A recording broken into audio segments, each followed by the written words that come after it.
Well, can you guys hear me? Well, welcome everyone, and thank you for coming out. We're going to go ahead and get started because we have a very much full evening tonight with a bunch of kind of different presentations. I want to start off by thanking Square Roots Collective. I see Luke Zubrod from Square Roots Collective, Christina Norland, and there may be a few others. So thanking Square Roots Collective for sponsoring tonight's presentation. As well as we are having a placemakers competition tonight, which you'll see here in a second, and they sponsored that as well. So huge round of applause to Square Roots Collective for making tonight possible.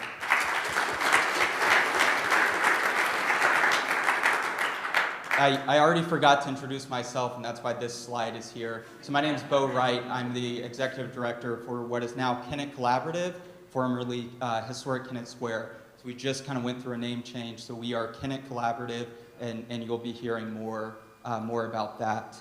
And tonight we have, all the way from Detroit, Marques King, who will be speaking later. Marques is an architect, an urban designer, and an incremental developer. My guess is you're all here tonight because you want to be a part of and see a beautiful community where everyone can belong.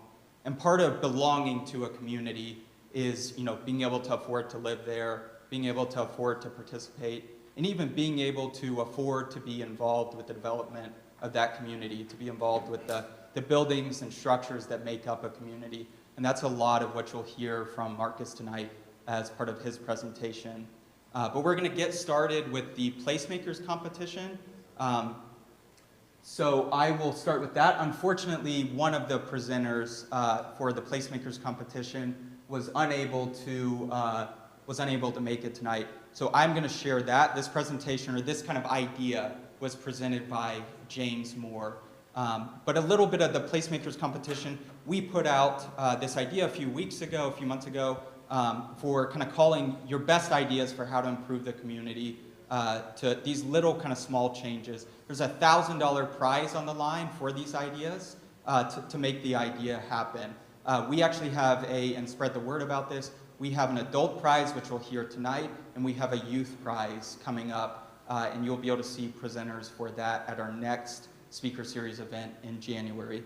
But let me get started speaking on this first presentation. So the first idea is street trees on the 300 block of Meredith Street. You've all probably seen this. You've all been on the 100 block of Meredith Street. You've seen you've turned, off the road. You've seen the beautiful tree-lined street. You've, kind of felt the shade. You've probably even been walking there and felt the pleasantness of that atmosphere and kind of the environment that these street trees create. But if you go down just a little bit further than the 100 block, you see this, the 300 block. Similar architecture, similar fill. The street width is the same, but something's lacking, and that is street trees. So this idea is to plant several street trees along one side of the 300 block right here that would provide shade and benefit for those residents. So a few of the benefits of tree-lined streets. A tree-lined street on a hot summer day means the difference between a comfortable walk or bike to work and an unpleasant one. We've kind of all felt that in the middle of June or August. A tree-lined street kind of creates that atmosphere. Property values can be heavily influenced by the presence of street trees. These are just some numbers that different studies have shown. Something like a close to $9,000 increase in the home value from street trees. One study showed that just one street tree can add an average of $12,000, almost $13,000 in value for the properties within 100 feet around it. So they have economic value, these street trees.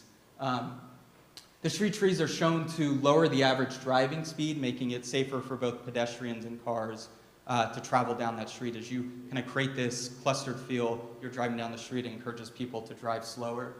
And street trees are essential to a city's environmental health. They improve the air quality, decrease the circulation of greenhouse gases and carbon dioxide. They also, reduce some stormwater runoff in all of these. So they have these tangible benefits. Let me just show you two images to kind of stir your imagination of what could be. This is a street from the 1950s with mature street trees. That street today looks like this. Exact same street, very different look and feel just because of street trees. So this is what this idea promises. Again, not my idea, but James Moore, hopefully I did his idea justice in presenting that. So we're going to have a next presenter. I believe Laura Florence is following me. So Laura, you can come up and share your idea. I'd be happy to let you do it.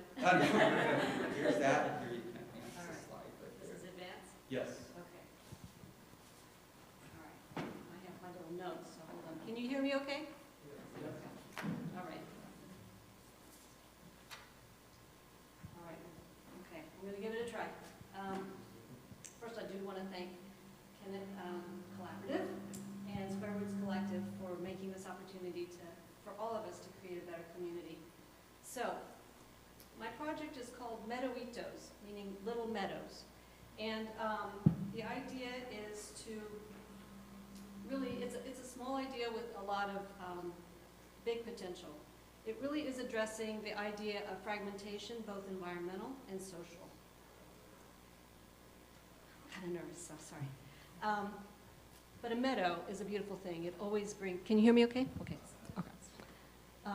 It will bring immediate joy to anybody who encounters a meadow. And it also is just a symbol of thriving abundance. So imagine, if you will, just walking around Kennett, and you might encounter one of these little meadows.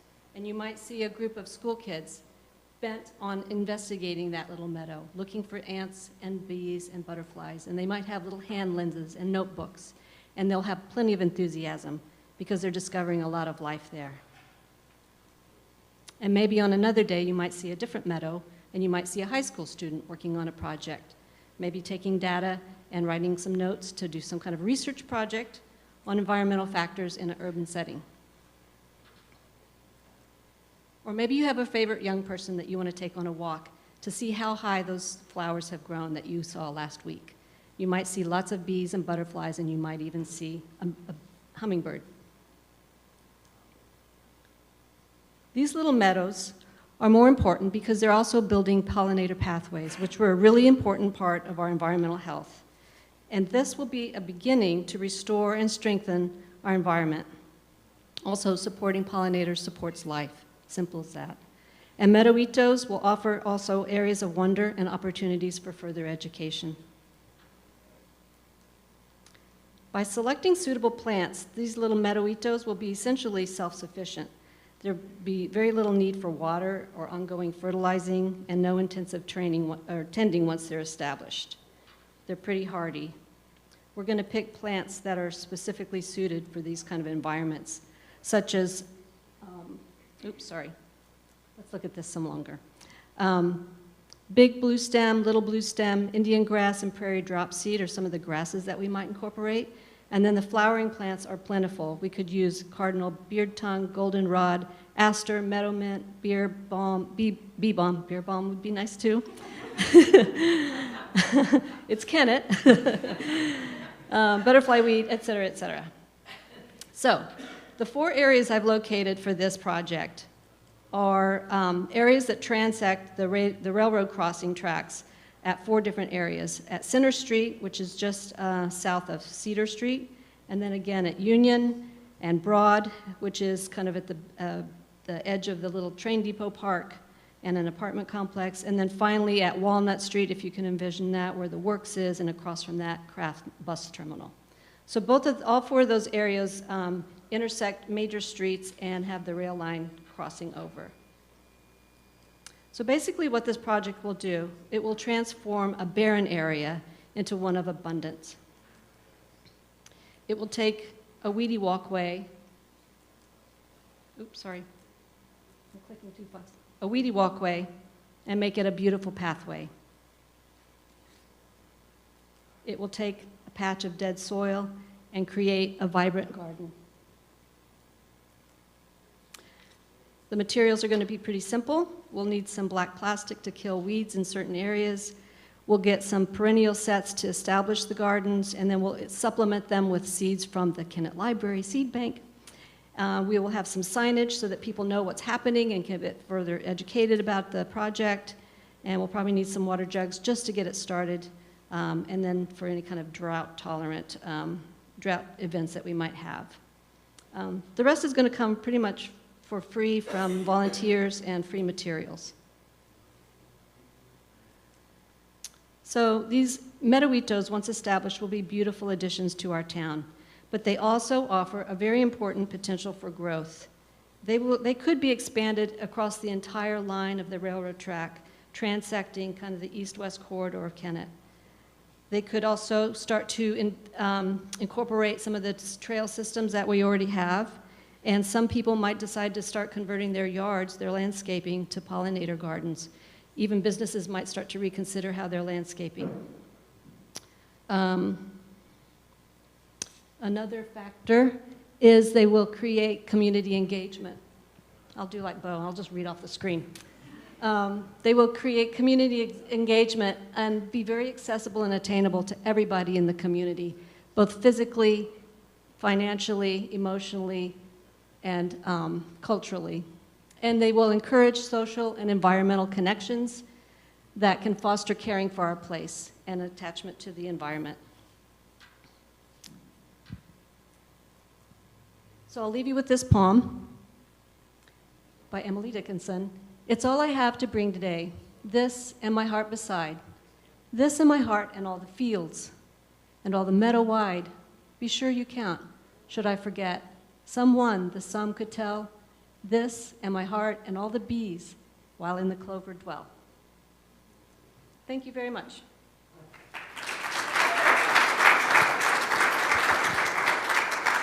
So, thank you so much, Laura. That was great. The next speaker is Tracy, sharing an idea from the Friends Home residents. You can just advance with that. Yep. Hi, everybody. My name is Tracy Gable, and hold on. There we go. And I am from the Friends Home in Kennett. And our idea this evening is multi-generational activity space. And I have to tell you, first off, this is not my idea. Those of you may know or may not know that Friends Home in Kennett offers a Montessori methodology to living and to working with the residents, those with dementia and those without. There are many aspects of Montessori learning. I'm sure a lot of you know it as early childhood, and obviously we take it on now into senior care. I could go on for hours about it and how wonderful it is, but that's not why we're here. But I do want to mention a few core principles because it helps in how we came to the multi-generational activity space. Part of Montessori learning is offering options, choice, opinion, and giving our seniors voice. So when my executive director, Christine, said, listen, I have this proposal, we thought, what a great idea to empower our residents.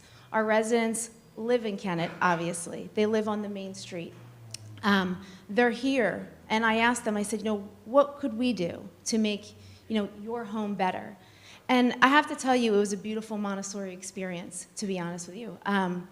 They told me that they feel like they are in Kennett, but they kind of look from the front porch. I know everyone knows about the front porch, but they really feel like they're looking and they're not a part of it. And I said, what do you need to be a part of it? And we had a great discussion. So honestly, if nothing more comes after this, the discussion we had was it was a beautiful discussion. But a lot of them had ideas of getting out into the community. And this gentleman, the idea that I'm presenting is Ed's idea. This is him right up there. I tried to get him to come tonight, but he was a little shy. I asked him what he would like. He said he would love a space outdoors that when his family came to visit, they could be outdoors at a park. And I'm sure all of you know that I say this wrong sometimes, the Anson B. Nixon Park is a beautiful space. There's play areas. And a lot of times when you see a play area, there may be a picnic bench or even a pagoda or a bench, but there's no comfortable seating for a senior. So this is how the idea came about. And I am here today to be the voice of the resident. I put this quote in here because I love it. The best classroom in the world is that at the feet of an elderly person. And it's just true in all that we do. So, what is a multi-generational activity space? It's an outdoor space where older members of the community can gather comfortably with younger members of their families with friends. The senior area would have more accommodating seating as well as tables for chess, checkers, and to be next to the youth. And that's the key with all this. The space, I would love the space to be right next to the playground. So it is one whole space and not two separate areas. The target audience is seniors, children, and families. Everyone in the community would benefit from this project, and this is what I loved about it. There's no one particular group. So the vision, why a multi-generational activity space? The best way I can put this is, if you think of it as a Saturday afternoon, families are there, the children are playing on the space, and the seniors are there as well. You know, like I said, our seniors could have somewhere to go, somewhere to meet their extended family. Families could gather there, but also seniors could socialize with other seniors. I think that is lacking, and I think COVID honestly has taken that away and isolated a lot of people, but particularly seniors. And to give them an opportunity to meet outdoors would be priceless. The feeling is community, family, and equity for all members of Kennett Square. I feel like they need a voice, so hopefully I'm here to be their voice. Funding. So we talked about this at length, and I have to tell you what they thought they could spend $1,000 on. Not so much. But so we had a more realistic plan. $500 would be allocated for the appropriate seating. Believe it or not, and I didn't know this, I'm sure Christine, you did, but that there are specific outdoor chairs for seniors. So they have more of a lumbar support. They're up, like, think about an Adirondack chair that is impossible for anybody to get out of. We don't, like anybody, we don't want to see that happen. So there are specific chairs for this and tables, which would be the $150 for the tables. And also $260 would be allocated for the domino stepping stones. And I really want to touch on this, because you might think, why would you spend that amount of money if you only have $1,000? The stepping stones are going to be key to the project. They're going to be what links the younger person's playset to the senior living space. It is a visual, it's symbolic, and it helps bring the community together, for sure. I think that given this point in time where we are in life, I think we all could use unity, and we all could use community, and I think this could help. I also think this is a project that could be built on slowly and steadily. Going forward, I would love, and I looked at this is on my wish list. I'm sure you've seen them in New York, Philadelphia, the cement chess tables, the big life-size chess boards. It would be phenomenal if we could just have this and slowly add to it. So I thank you all very much for your time and for giving the opportunity to do this, and I hope that you do hear our seniors' voices.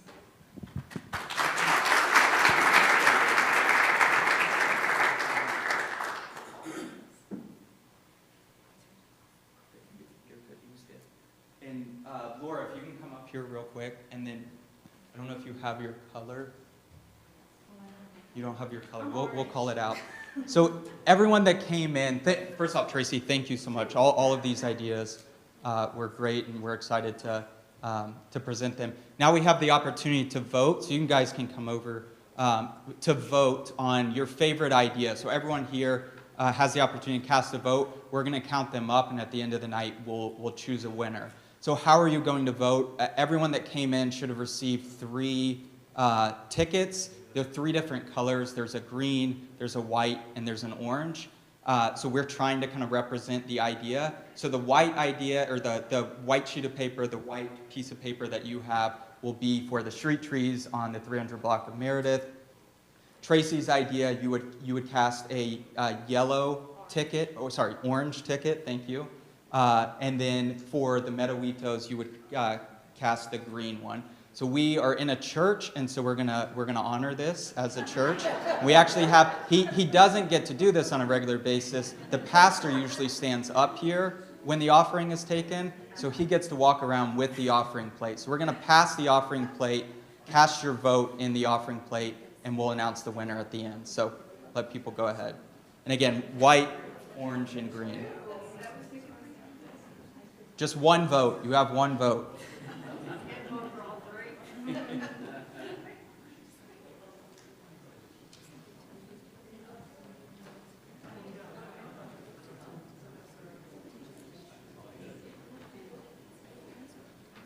think you guys are good.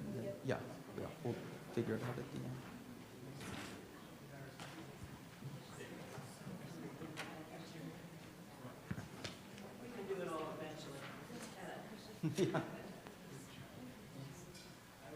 And one note I forgot to mention at the start, for those of you here in the audience, we have Hector Nunez translating in the back. So if you hear a guy kind of muttering in the back, he asked me to tell you he's not crazy. He's back there translating.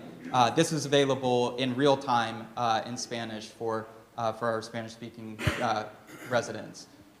So now for the main event, as we're kind of wrapping up the votes, I want to invite Marques King up here to share with us some of his thoughts all the way from Detroit. So give Marques a round of applause.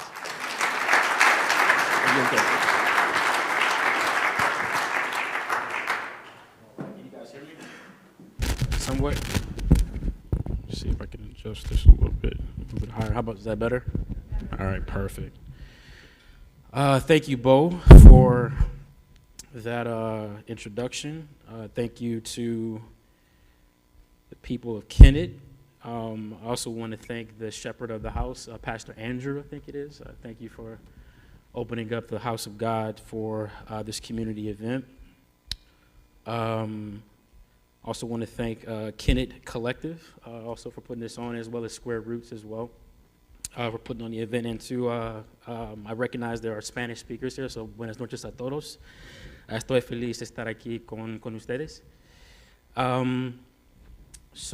My name is Marques King. As Bo mentioned, I'm an architect, licensed architect in a couple of states.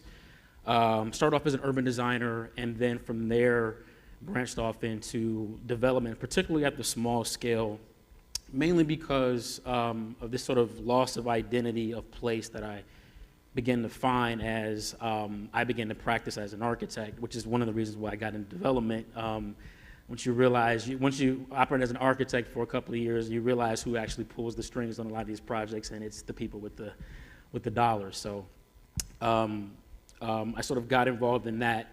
I'm also an educator. I teach at the University of Maryland in the College of Architecture as well, mainly on aspects. I teach the design studio, but I also teach a couple of seminars that have to do with zoning. Particularly the influence of zoning and how it has shaped the built environment for all of us, no matter what your age, race, or background is. We've made a lot of decisions in the last 100, 120 years or so that have really shaped the way we live today, whether intentional or unintentional. What I wanted to talk to you guys about today is this idea of sort of getting out of the comfort zone being in this being in parentheses here, because it really is this idea of zoning and the way we do it here in America is really unique to the world of the built environment. And for that exact reason, I want to share, I just want to make sure I keep myself on track here. I want to share a couple of notes, sort of a quick timeline about the history of zoning here in America and how that has shaped the built environment and really our psyche about how we think about the built environment in America. So I want to invite you to join me and Kenny Loggins into the danger zone. We're going. We're going to talk about zoning. We're going to start off specifically talking, going a little bit too fast. I think I slipped the slide. But anyway, this idea of, missing a couple of slides here, but I can sort of talk through it. So the idea of zoning is not new. We, as a people, as a human race, have sort of been operating in this idea of zoning for thousands of years. The idea that I like to use a lot is the Athenian Acropolis in Athens, right? If any of you guys are familiar with that place, even if you've seen images, the Athenian Acropolis sits on top of a plateau in the middle of Athens, and that area was zoned, even though it wasn't called that, it was zoned specifically for the idea of elevating the pagan gods, the gods of the Athenian and the Greeks, right? That area was specifically dedicated and sort of sectioned off for that purpose, and you would sort of ascend to a road as you were ascending up to the gods, metaphorically and literally. So this idea of zoning is not a new notion, but it is sort of new in the way we have done it here in the United States of America. So I want to talk about some of the original origins, and some of them are sort of well-meaning in terms of regulating land for the public good, but also there's a lot of racial overtones that come along with that, and I think it's important to mention those begin because they have had some unintended consequences and byproducts for how we develop and think about the built environment that we live in today. Slides you're not seeing here is a couple of slides that show the 1916 New York zoning ordinance, which is long. There we go. We got mixed match. Awesome. All right, I can flip back and forth. Here we go. Perfect.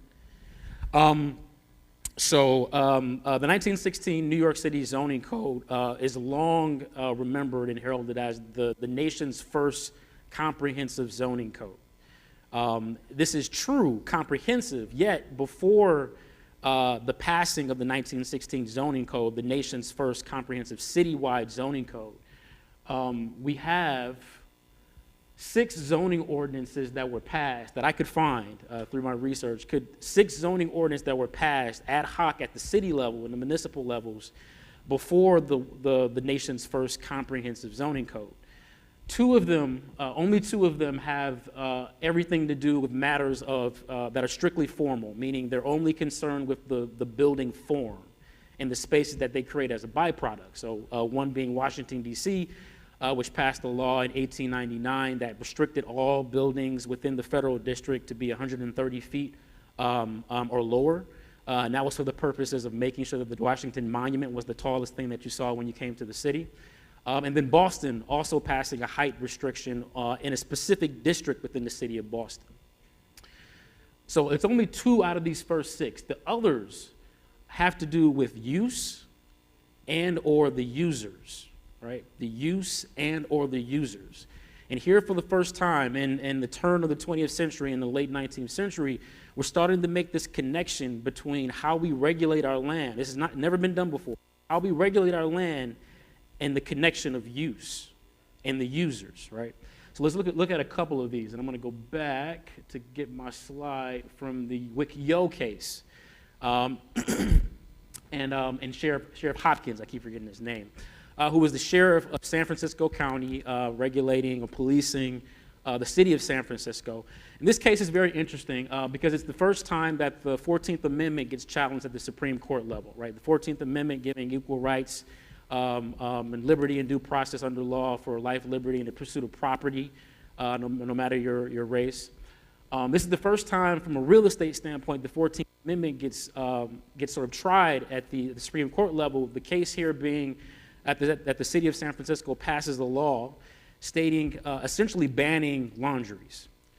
Right? No laundries. Essentially, the law is no laundries can be built within the city boundaries of San Francisco. Now, there's some kind of funny language in there, and essentially sort of leaving the door open for laundries to be built, pending there's a review. But on the ground, the way the actual law was actually enacted and regulated, essentially no laundry permits were given to those of Chinese origin.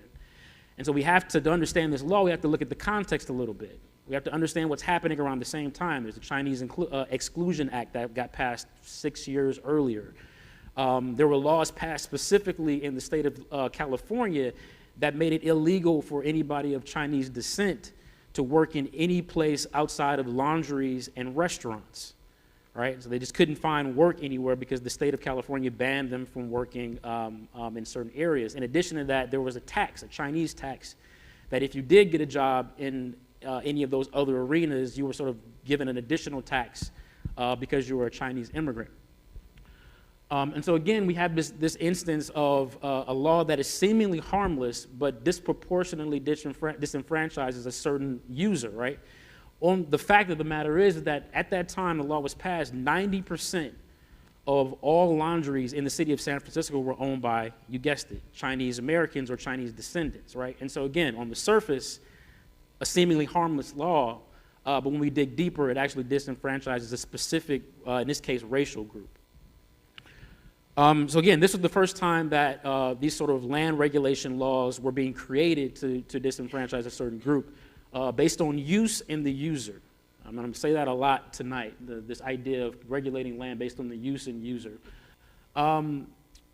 We'll skip that one. The next law, probably the most interesting, is one that goes a step further and explicitly mentions race in this legal land regulating ordinance, right? Here, in 1910, 1911-ish, Baltimore City passes a law that states that no African American can live on a block that is majorly inhabited by Caucasian Americans, right? And vice versa.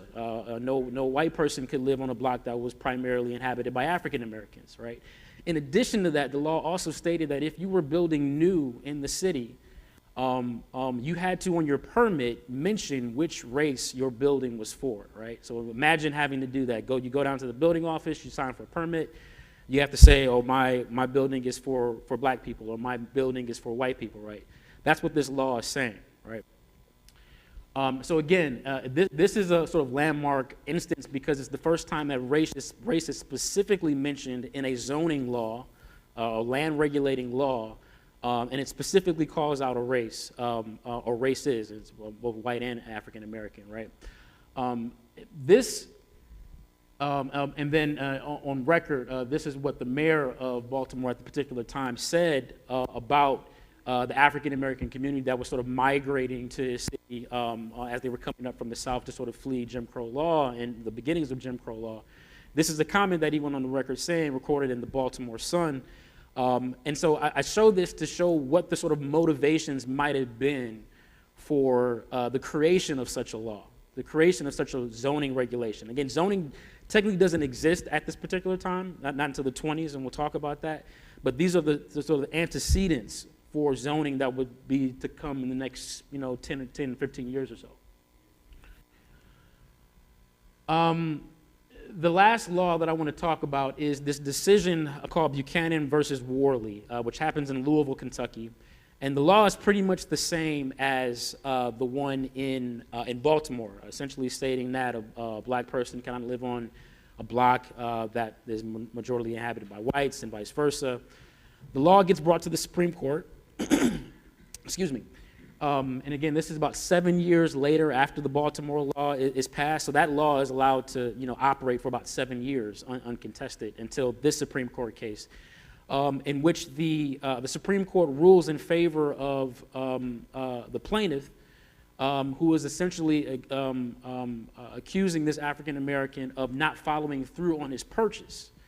Well, the African American, in this case, Mr. Worley, did not follow through on the purchase because the law in Louisville was that a black person could not live on the block that was majority inhabited by white Americans, right? And so the Supreme Court rules that that law at Louisville was unconstitutional because, again, once again, it flies in the face. It's unconstitutional because it violates the 14th Amendment and the Due Process Clause. Essentially on the basis that Americans should be able to dispose of or purchase their private property unobstructed, unencumbered, right?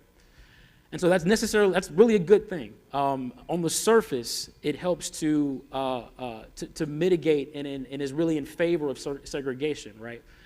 However, what happens is that a lot of these cities take this case and they don't sort of comply to it, but they try to find more creative ways to get around that. Essentially, what happens after this case, this reading, what's the word I'm looking for? It's like right on the tip of my tongue. I hate when I do that. Essentially, this decision was made. Land ordinance makers, policy makers, and at the city and state level across the country now devise creative ways to sort of circumvent the idea of having to mention race and mention segregation, mentioning separating based on uses and users, without explicitly saying it. And so let's quickly look at a couple of these examples. One of the foremost law professors and real estate legal minds at the time is this guy named Ernest Fruin. He is going on record stating this sort of comment, and I put this up there because he was one of the individuals that was tasked, along with others that I'll show, with creating what essentially became the standards, the federal standards for how cities were to grow from 1925 onward. And he goes on record stating this entire quote, but I want to bring you to the bottom quote that sort of highlighted here. The Buchanan decision that I just mentioned, essentially that Louisville decision, made it impossible to find an appropriate legal formula for racial zoning. But zoning masquerading as an economic measure was the most reasonable means of accomplishing the same end. So this is the mindset of these individuals that are creating zoning. We know because of the Supreme Court decision that we cannot explicitly say race. We cannot explicitly say segregation.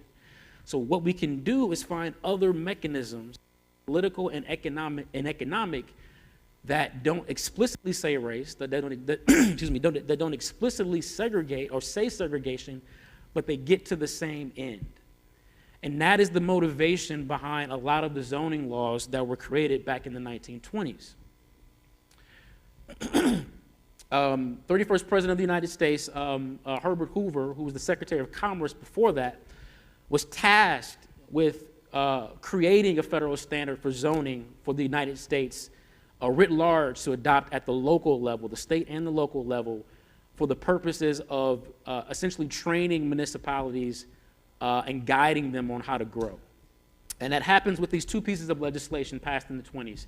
The Standard Zoning Enabling Act and the Standard City Planning Enabling Act. So we're starting with the state level, endowing them with the guidelines, with the regulations to sort of set up zoning, endow their municipalities with the power to zone. And then the next piece of legislation shows them how to then pass that power down to the lower levels and what mechanisms and systems are at play in terms of allowing the cities to zone and regulate their land. This is essentially what gives us zoning today. These two pieces of legislation are still today the way and the sort of pieces of legislation that give states and cities the power to zone. Not only that, but give them the guidelines, the playbook for how they should zone. In addition to Ernest Fruin, these are also the other gentlemen that were part of that commission that were influencing those zoning laws. You may notice actually one of my heroes from a built environment standpoint is Frederick Law Olmsted Sr., which I'm sure many of you know, responsible for the creation of Central Park, lots of different gardens across the country. He did some work in Detroit, Michigan, where I'm from, Belle Isle Park. But yet and still, you see a lot of these sort of comments that these individuals, these really powerful, notable individuals that are attached to the built environment, comments that they are making while they are serving on this commission and creating, again, the framework for how cities were to zone, right? And again, I want to call your attention to the mention of race, but not just the mention of race, the mention of uses, right? A lot of them, especially Mr. Robert Whitten, who we'll talk about next slide, mentions the connection of race and uses, right? If we can exclude based on uses and we can then exclude the users and again, get the same thing. We're not mentioning race in the actual legislation, but we're implementing all these other mechanisms that will allow us to do the same thing. I mentioned Robert Whitten. He was a zoning commissioner in the city of New York. He partly responsible for the 1916 zoning code, but he was also a consultant for other cities, mainly Atlanta, the city of Dallas, and the city of Cleveland. He actually wrote those original zoning ordinances, the very first ones. I want to call your attention to the city of Atlanta in particular because there's a lot of unique things that are being tried for the very first time, particularly in the city of Atlanta. This is an excerpt that is taken specifically from the preliminary, and I have to make that distinction. This wasn't the one that was passed. This was the preliminary code that he presented to the city of Atlanta Board of City Commissioners. But again, there's lots of mentions of race and the connection of race to zoning and uses. Again, as a means to preserve prosperity and peace and all this stuff. Again, I would argue against that, but again, here we have the beginnings of a lot of narratives that, as a built environmentalist myself, I hear from a lot of communities, this connection between a certain demographic and certain building types that are attached to them, and that essentially bringing down values or possibly bringing chaos, et cetera, right? These narratives are being shaped in the 1920s through individuals like Mr. Robert Whitten here. This is the map, the preliminary map of the city of Atlanta. You'll see tentative zoning plan. Awesome. It's very rarely that I get a laser even in the classroom, so I'm like going crazy with this thing. This is awesome. But this is the original preliminary plan of the zoning map for the city of Atlanta. It's very hard to see, but I want to call out the distinctions in the sort of zones within the city of Atlanta that are being called out here, and it's sort of blown up here. It's really hazy, but you can sort of see it from this excerpt that's in the actual legal document. But the map is separating the entire city based on R1 and R2. I'm sure we've seen that before in our zoning codes. This is the first time that R1 is used for a zoning code, and it specifically mentions or connects R1 and R2 and R3 to a race, to a demographic of individuals, right? That's what this is happening for the first time in 1922. That actual code was not passed for obvious reasons. Again, in 1916, the Supreme Court shuts down a law in Louisville for the unconstitutional practices based on race there, right?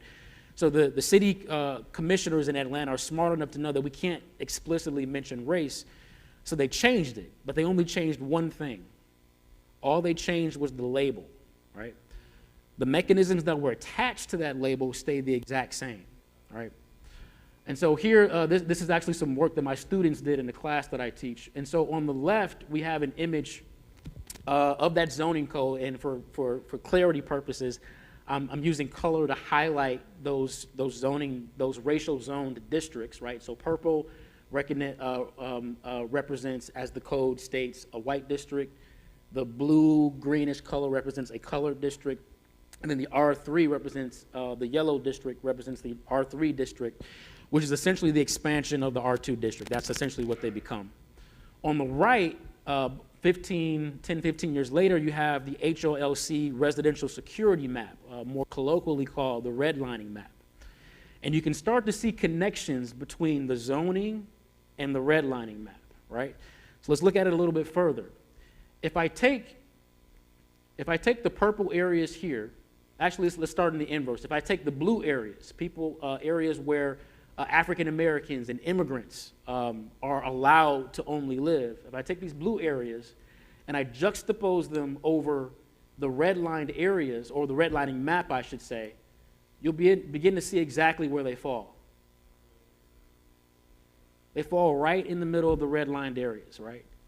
So again, we're not specifically mentioning race, but we're getting to the same end, right? And for those of you that know anything about redlining, essentially what happens in a redlining district is you're not allowed to get subsidized loans from the government. You get really usurious interest rates on your mortgage. The HLLC and the New Deal legislation founded by FDR invented the direct equity that we are all familiar with our mortgages, right? You sort of have a down payment, you get direct equity, you pay on that principal, pay down your interest, you're building equity in each payment. That's what's happening here in the HLLC legislation. You also get the invention of the 15 and 30-year mortgage with this legislation as well. So essentially, everything in the redlined areas, essentially, you're not allowed to get that. You're not allowed to get that.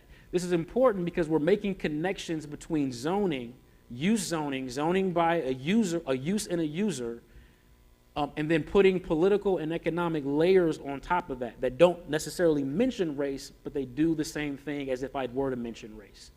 If we look at the inverse, where white Americans were allowed to live, you'll see exactly where they fall primarily, right?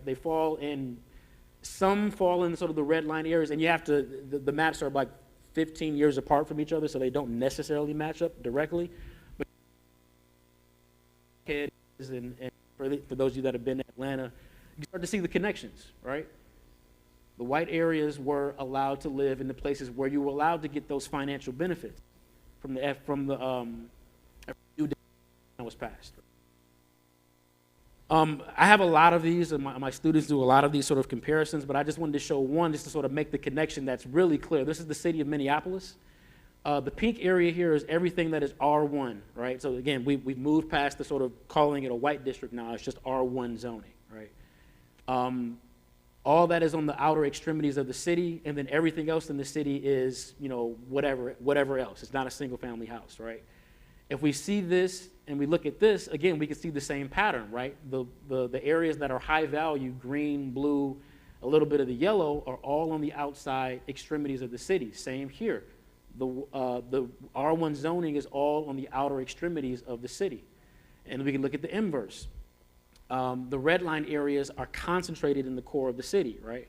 So again, this connection between zoning by use and the users, and then we can use that as a foundation to sort of overlay all these other mechanisms. The last thing I'll mention here, and I'll use my city, I'll use my city as an example here. We're sort of building on a trend, essentially what's happening between the 20s and roughly up into the 60s. We're sort of building on trends. So the 20s, we have the invention and the institution of formal zoning. In the 30s, up into the 40s, we have the institution of New Deal legislation that came with FHA and VA loans that a lot of Americans were able to get and own homes for the first time, essentially build wealth.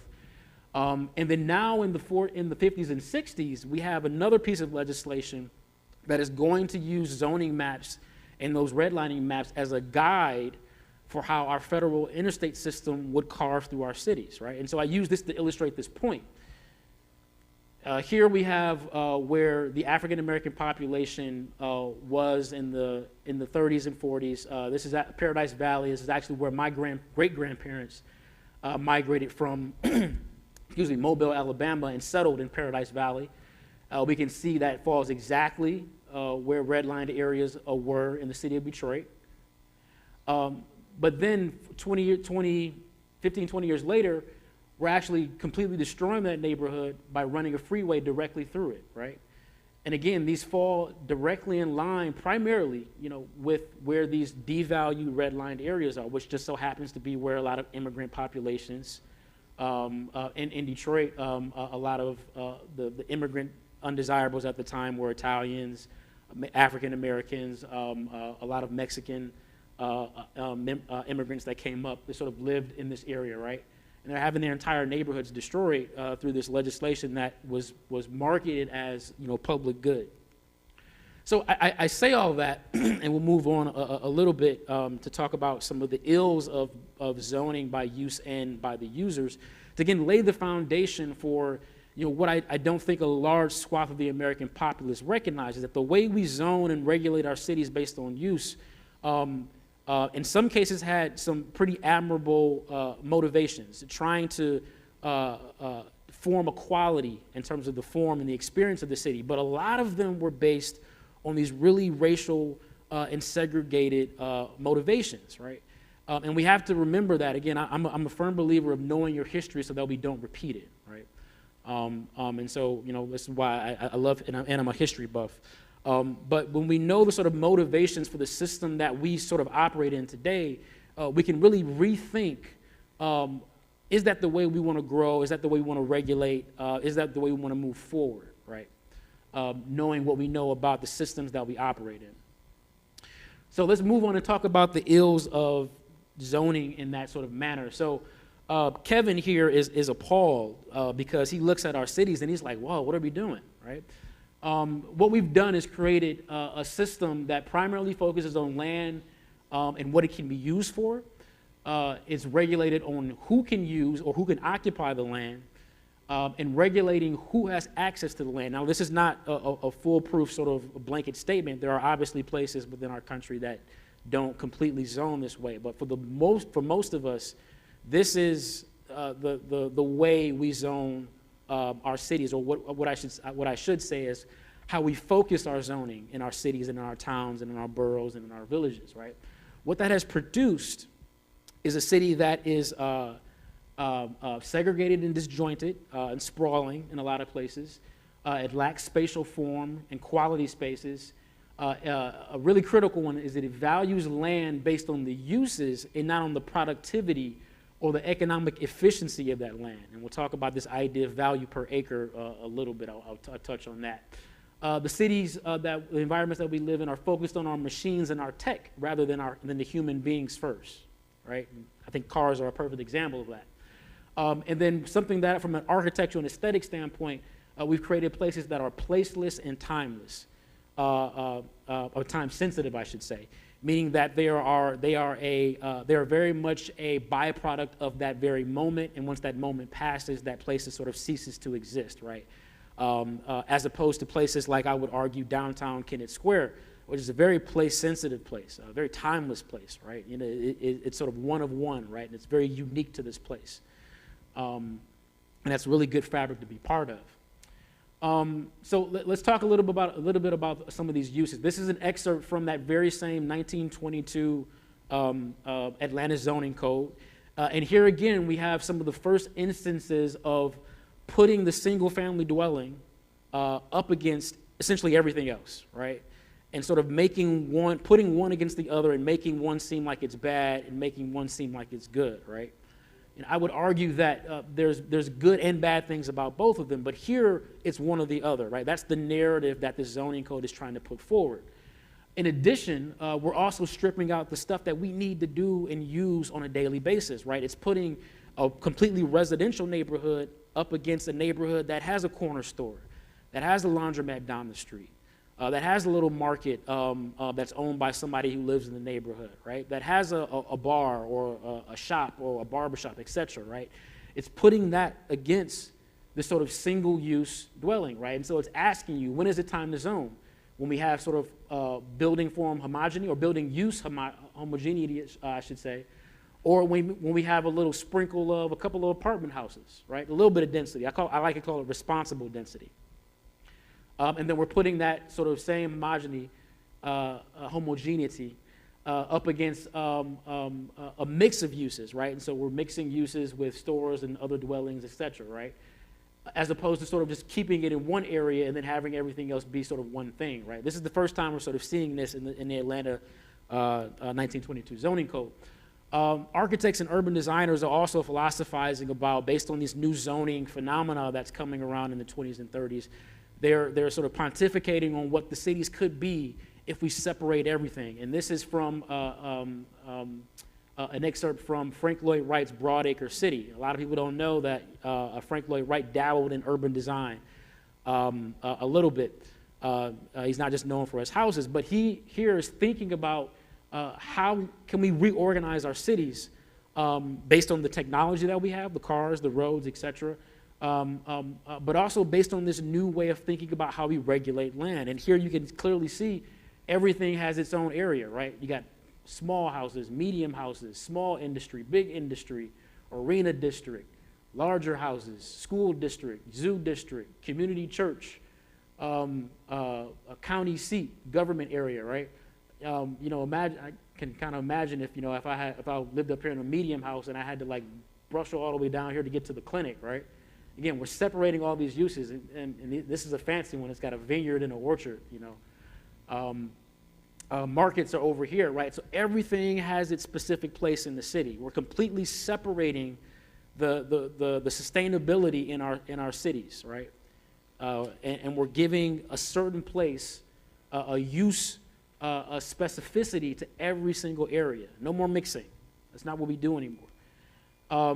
Other architects like Frank Lloyd Wright, but also Corb, or Le Corbusier as he's called, are also thinking about the building form as well. Every building should be a high-rise tower with a 8 or 10 lane highway that runs through it. This is not the sort of highway that we would sort of imagine it to be, but he's imagining this to be a city street running right through the middle of the city, right? This long boulevard with this tower in the park is what it's called, the technical term. The same thing that Frank Lloyd Wright's doing, the same thing. These really large streets that are carving through, very, very few intersections, these towers that house the industry and offices, et cetera. This is what people are imagining our cities to become. And for a lot of sort of our American fabric, it pretty much became that. That's exactly what it became. We separated everything, houses over here, commercial districts over there. What that did was leave a lot of our downtowns completely barren, right? So this is from close to my hometown. This is Albion, Michigan, kind of in the middle of the state. Really great urban fabric here. This is their main street called State Street. Great fabric. I mean, I absolutely love these buildings. Sometimes I go there and just sit on the corner and just sketch. But you'll notice something very unique about these buildings. They've got some ground floor stuff, and this is a college town.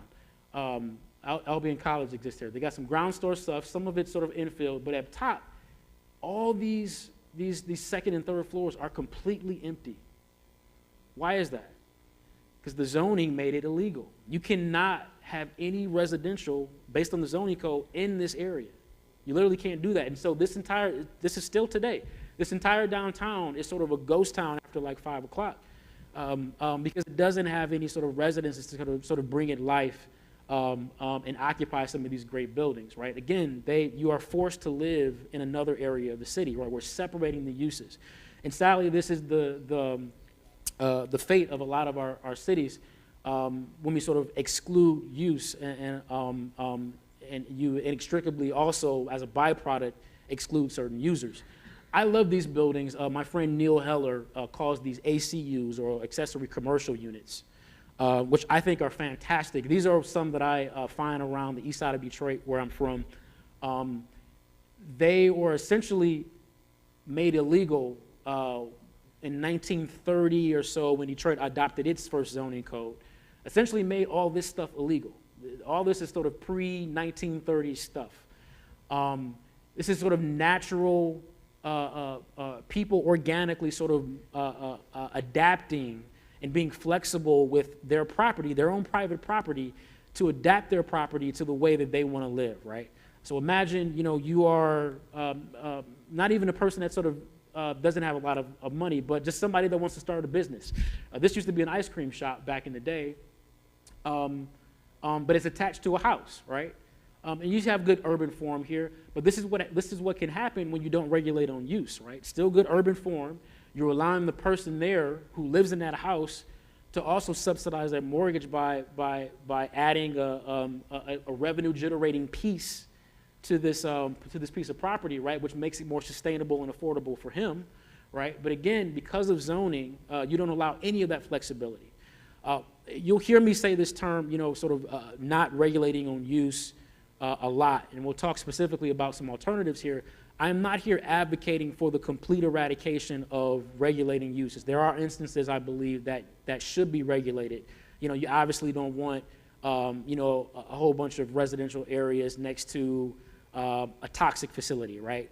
There's purposes where use zoning is needed and necessary, right? But the point that I want to drive across is that when it's solely based on use, when it's solely based on the users, what it produces is a landscape and a built environment that is not conducive for anybody, right?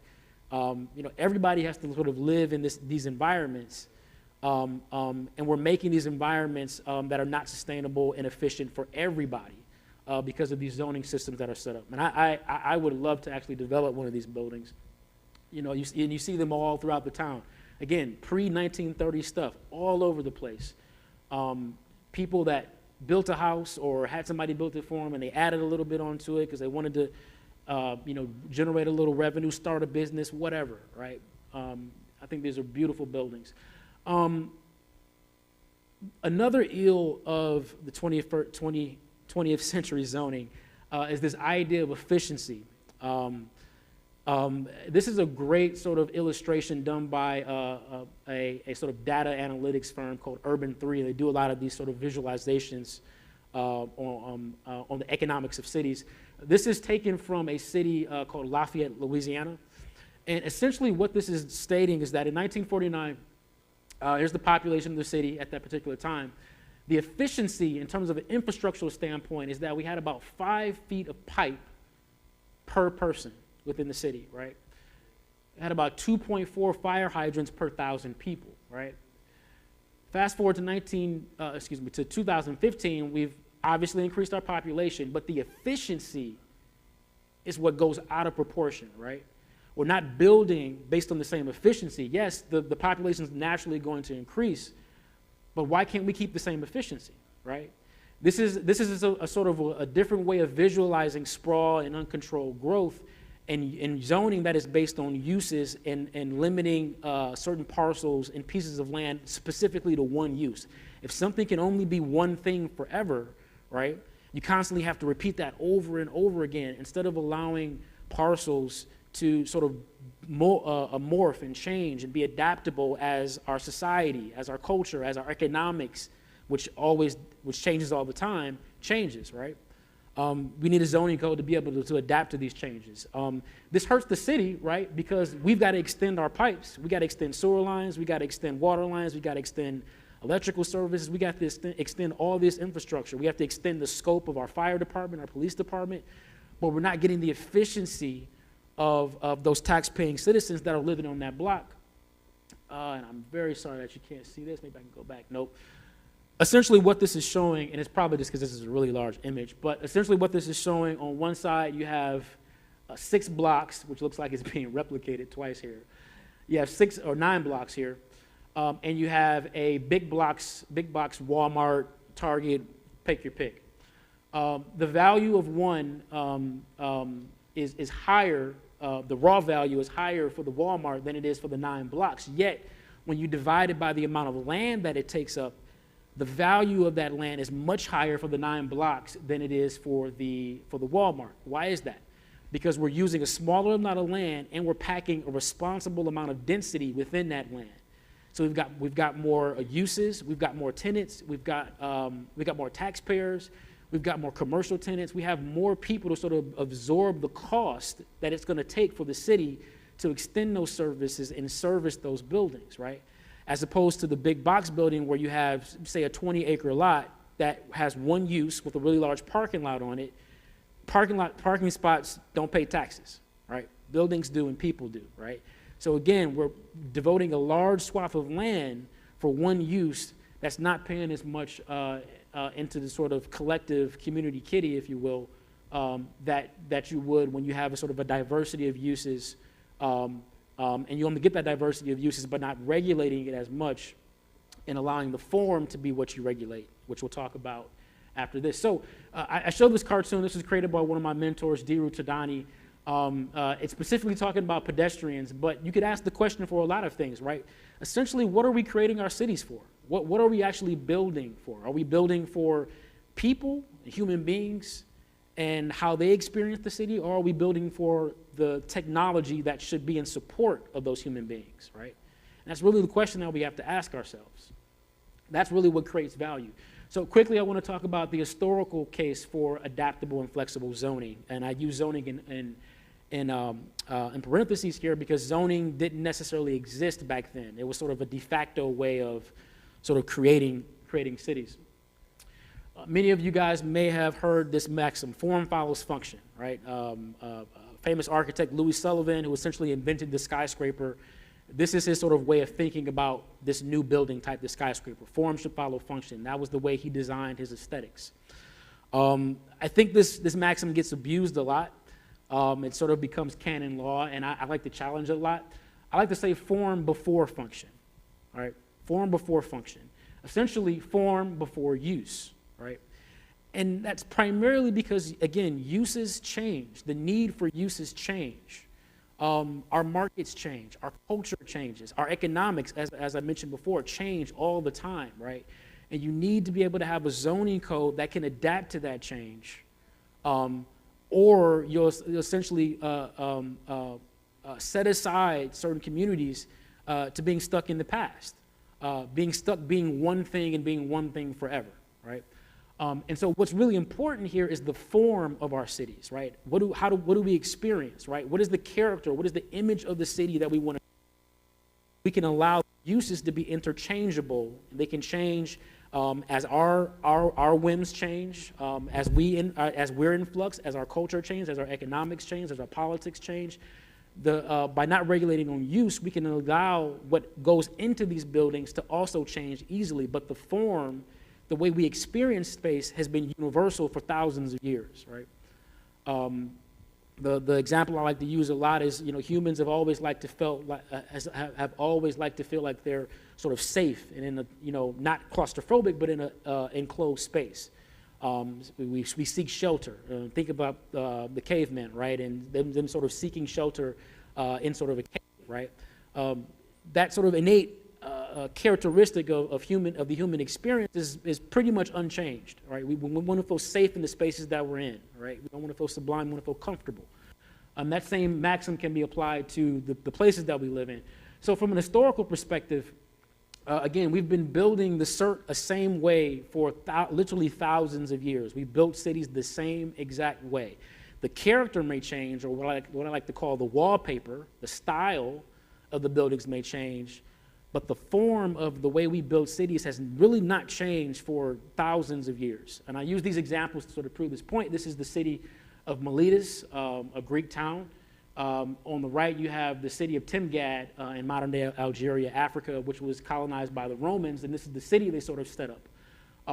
You have a grid, but I don't want you to focus on the grid. What I want you to focus on is the diversity of uses, particularly here in the Roman institution, right? So we've got a model, a block, a module set up. It repeats itself. But then there's small interruptions, right? We've got a forum. This is essentially the public square, public space. We got a theater.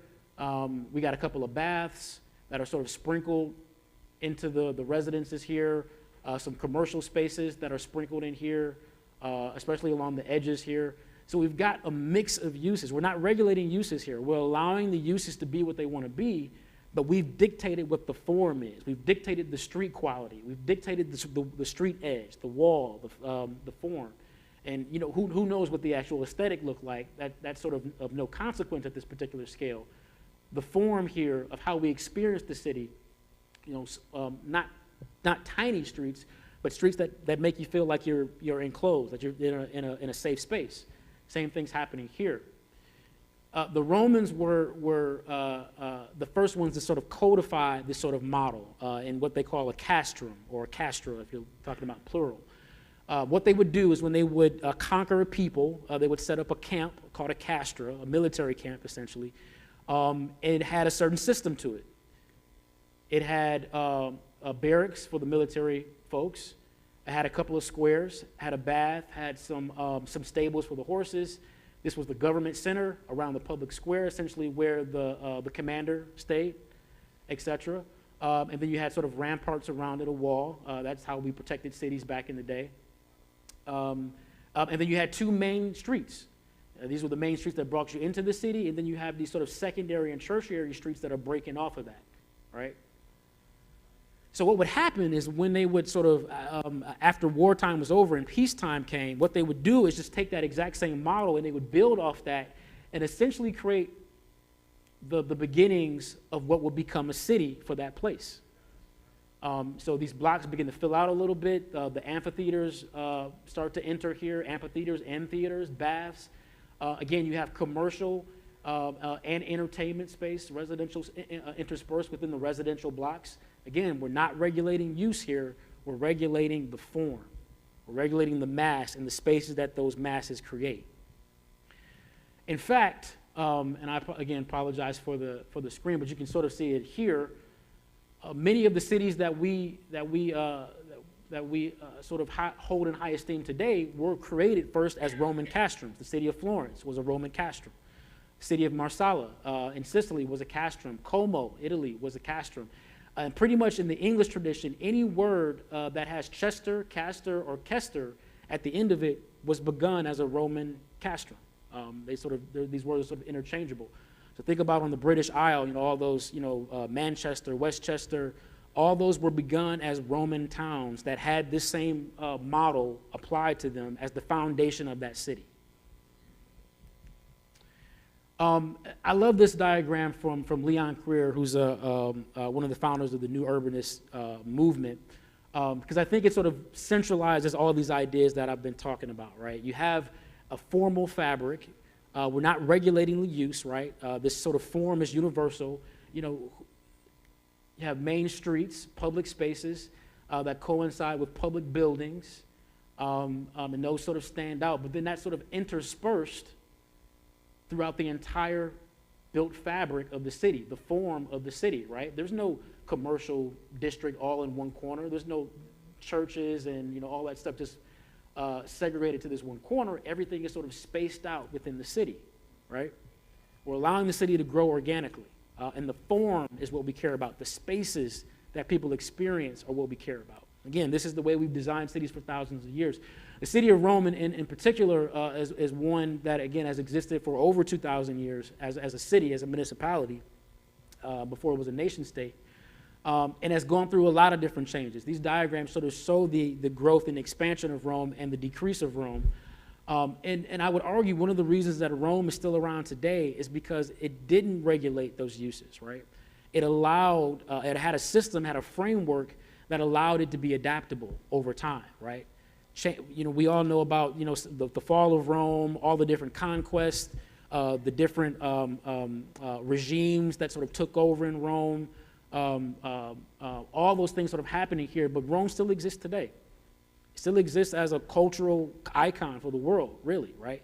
And again, that's a testament to the form, right? You can go to Rome today and see over 3,000 years of history by just looking at one block.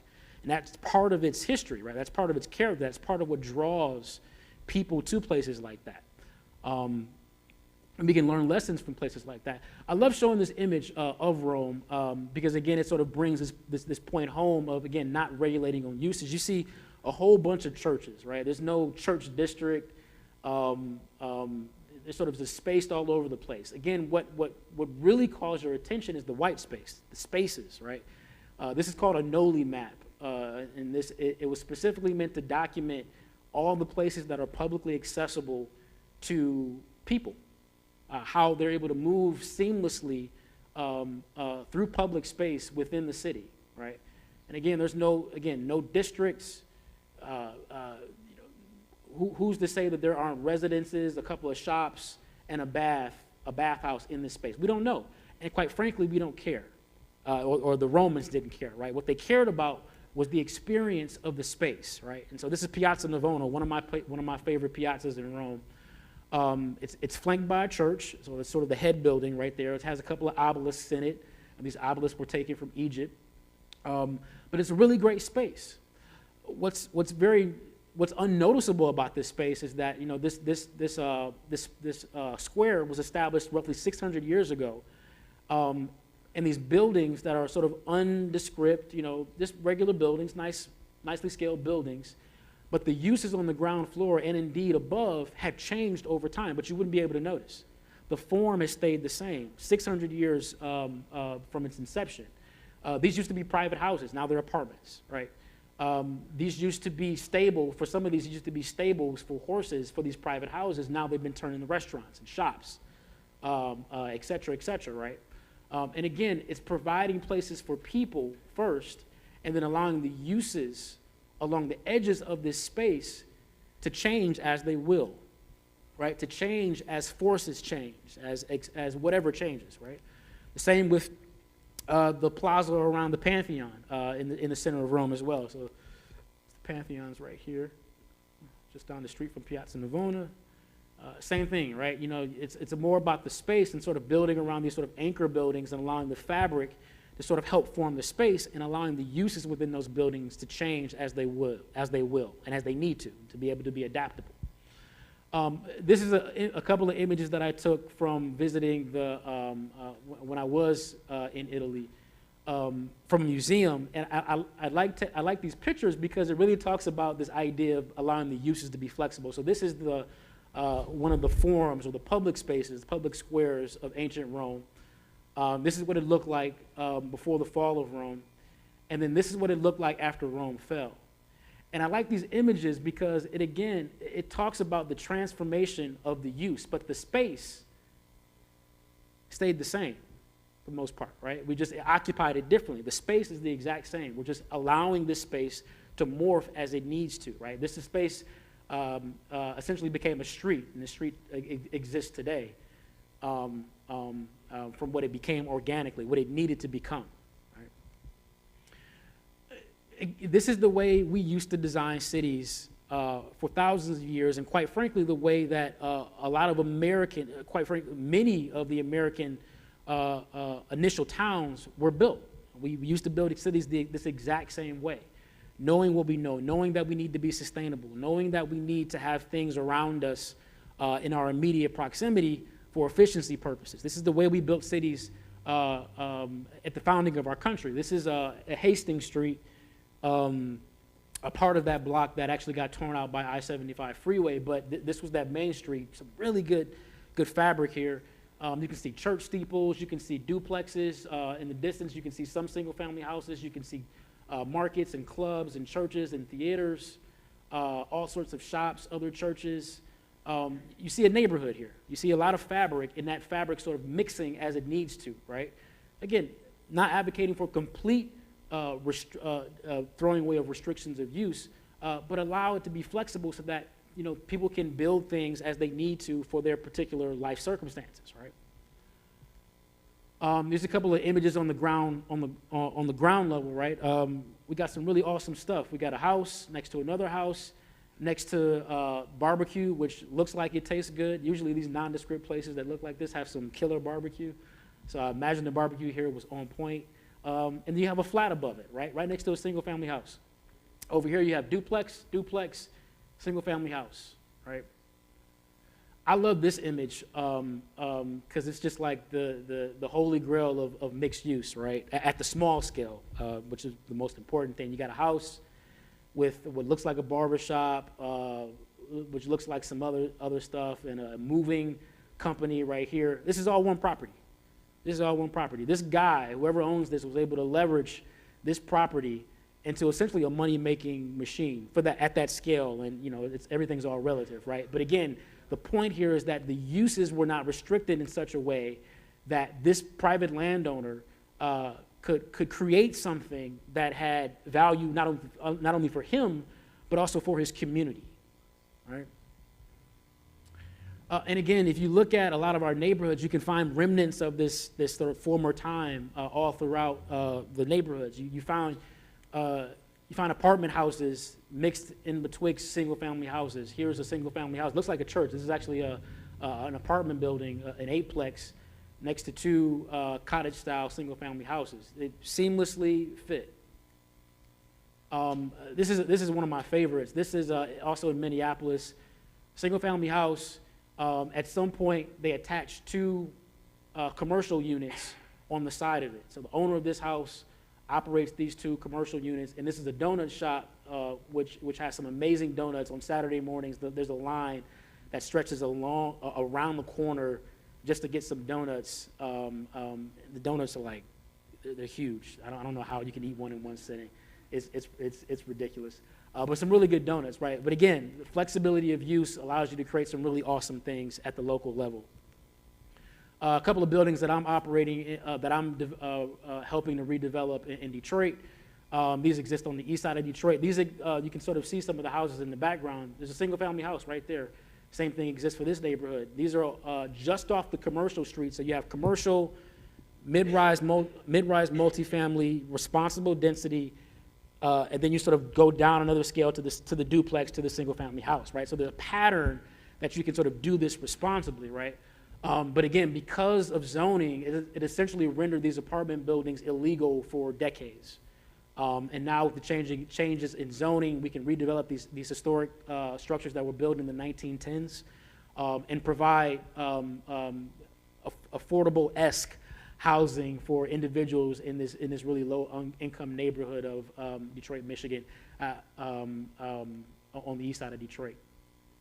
Last couple of slides for this particular section, and then we'll end with some solutions, potential solutions. Again, I want to bring home this point of form over use. Form over use. You can get the same use, but what matters is the form that you put it in, right? So both of these are pizza spots, local pizza spots, right? But one reverences form over the use, and other reverences the use over the form, which is in the back, right? And so I'll ask you, which space would you rather be in? Would you rather inhabit, right? Same thing with the Waffle House. Waffle House, you typically see it like this, but if you have certain regulations of form in your built environment, you can get a Waffle House like that, right? Same thing for big box retailers, right? Target can do this. They do this all the time, right? It's easier to do this, right? But again, it's not necessarily it's beneficial for them. They get a lot of subsidies for this, et cetera, a lot of land. City usually has to bring the infrastructure to them at the city's cost, right? But here, existing in the urban fabric and providing a place and more concerned with the space rather than the use, we can tap into existing infrastructure that's already there and provide another user in an environment next to other users and make that more efficient from a tax and a formal standpoint, but also enlighten the actual area. And again, you guys have a lot of this great stuff here in Kennett Square. I had the pleasure of walking down Main Street or State Street with Bo today, and it's some really great fabric. And if you go into some of the neighborhoods, there's some really great fabric there. I see a bunch of duplexes and a couple of quads, a couple of commercial ACUs, right? You have some really good fabric here that I would lean into. And again, it's all about integrating that responsible level of density. And I say responsible because it may be different for every community, right? My goal here is to present you guys with a toolbox that you can use to sort of figure out what that responsible density is for you guys, right? But there's a lot of stuff that's not being able to get built specifically because we've zoned it out. We don't allow any of that to happen. So what can happen instead of a use-based zoning? So this is the sort of mode, very generally speaking, of Euclidean or use-based zone. It's called Euclidean because the term was first coined in the city of Euclid, Ohio, which is why we call it Euclidean-based zoning or use-based zoning. But again, form is at the very bottom of the focused objective, right? I don't really necessarily care about the form. We're regulating the use. This can't be here. This can't go over here. This can't exist next to that. That's what our zoning, the majority of our zoning regulates, right? So what a form-based code does is that it does not get rid of use-based zoning. You still have some use-based where you need it, where you want it. But what's most important and what's primary is the focus on the spaces that you're creating. What is the human experience that you're offering your citizenry, the people that visit your city, right? What is that experience like? These are the things that that attract people, that make people want to inhabit a place, right? Creating these sort of spaces, right? In order to do that, we have to focus on the form, and then allow the uses to sort of migrate and move as they will, right?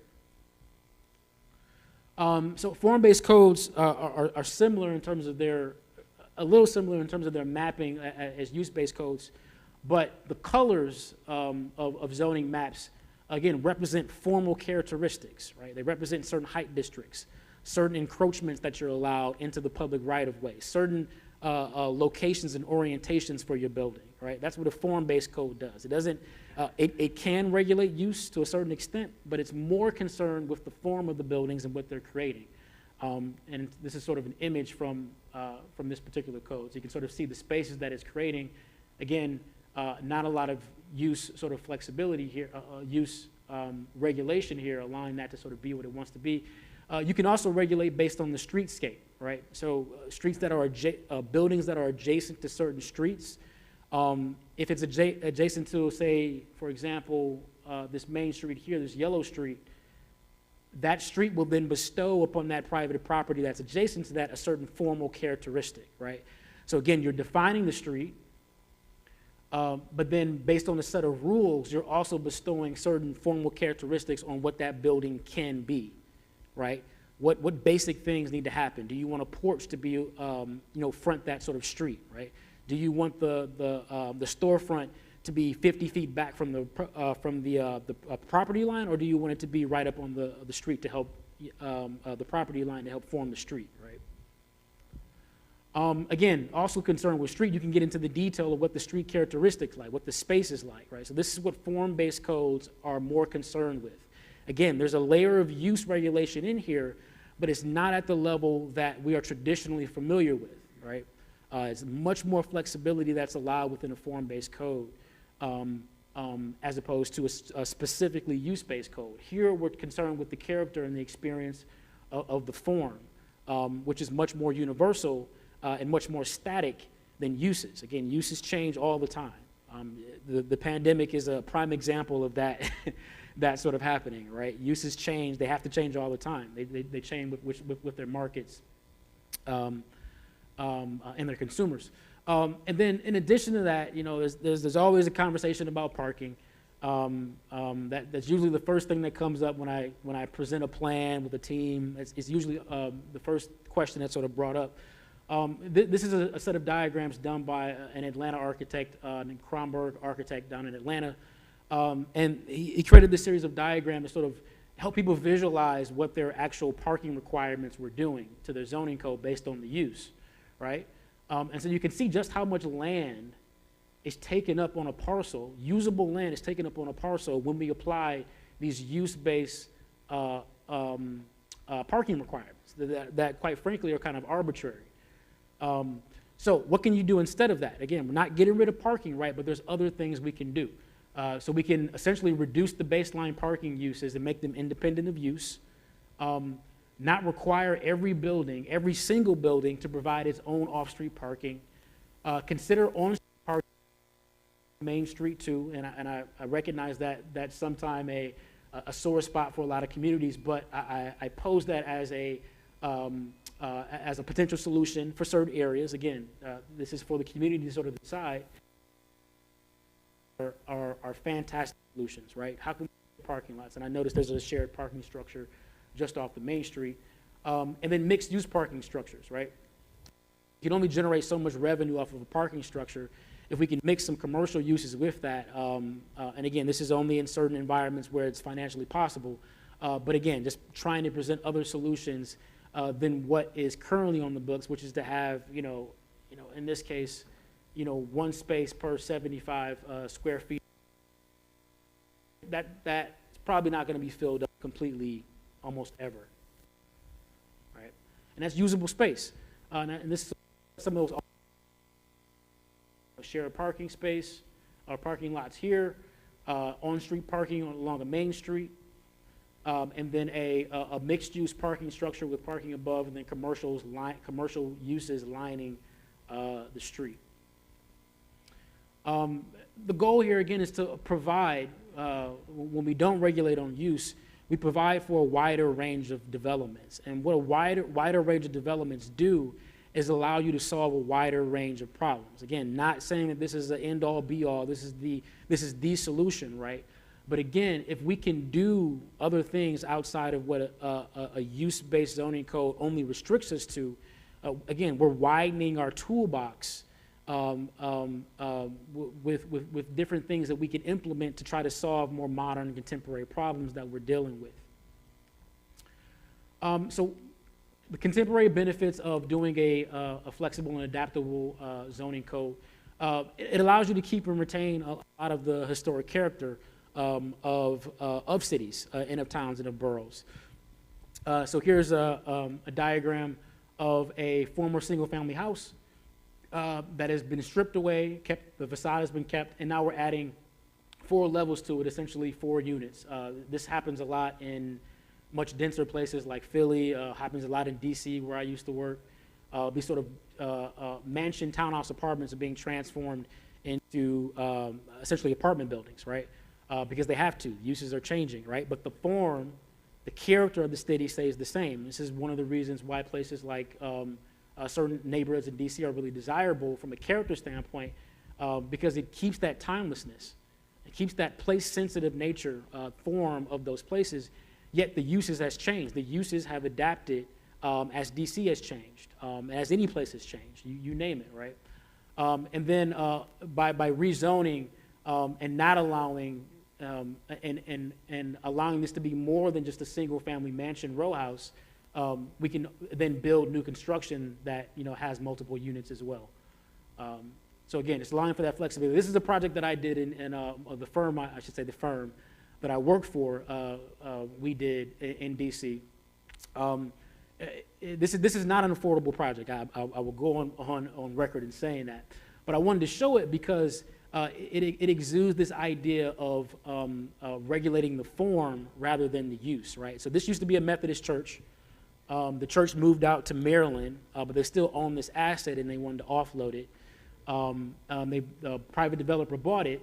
And because this area is not zoned only single family, by right, we could do apartments in this entire church. And so there's about 20, including the including the pastor's house on the side. There's about 30 units in here, and there's a really nice unit that has this tower, which is an exorbitant amount of money. Again, this is not an affordable project at all, but a cool nonetheless. Again, you keep the street line, keep the form. That's universal, right? But we're changing the use. The zoning code allows for this to be adaptable to the times. A couple of pictures of what that main unit there looks like. So really cool spaces, really interesting spaces. Another project that I did in this again was back to this diagram here. So transforming a former single-family house mansion into an apartment building. This time, we're getting a little bit more diverse, right? So on the second, the two bottom floors is a restaurant, and then the upper 2 floors are 2 flats, right? So again, allowing the buildings, the form stays the same, spaces are universal, but the uses change. You have to put this in perspective in terms of scale. This is one of my favorite diagrams. Maybe some of you guys have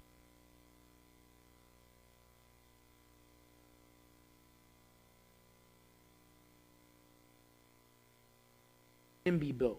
And again, my goal here is to introduce all these other different tools that you could potentially plug and play in your community based on the scale, right?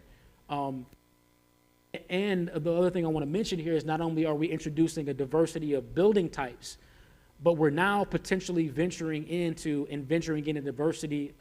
diversity of developers. I have a very loose definition of developer. Developers for me are not people that develop high-rise, are not just people that develop high-rise towers in Philly. They're also people that own private property in residential neighborhoods and want to build an ADU, right? Because they want to, right? They want some supplemental income. They want to potentially provide some affordable housing in their community, care about the community. Maybe they own a vacant lot and they want to, build a quadplex. Again, these are people that live in the neighborhood. One of the things that I like to say all the time is to the small developers that I coach is that the work at the small scale, I was telling Bo this earlier, it is difficult. I won't sugarcoat it, right? And that's why it's very important for people like yourselves who care about a place to be in those positions, right? Because you're not doing it just to make money, right? You're doing it to fortify your community, right? You're doing it to improve your community, which in the end, you will benefit from, right?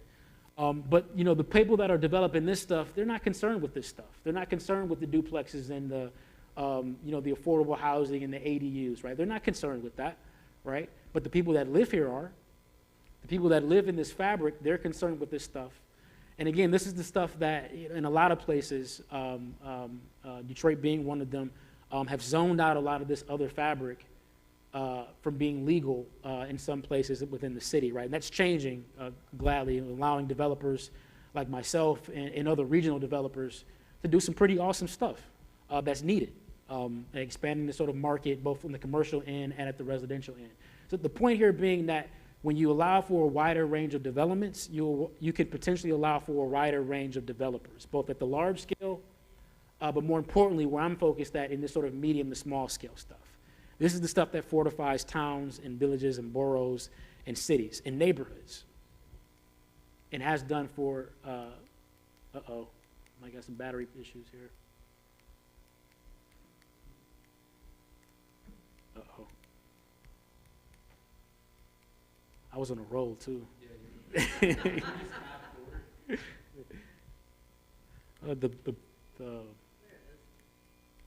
The clicker, the forward's not going. I apologize for this, folks. I'm just coming around the home stretch, too. Do we have a computer? I can maybe call slides if that's. Here, maybe if I hit it. That's what Dad always does. Just hit it and maybe it'll work.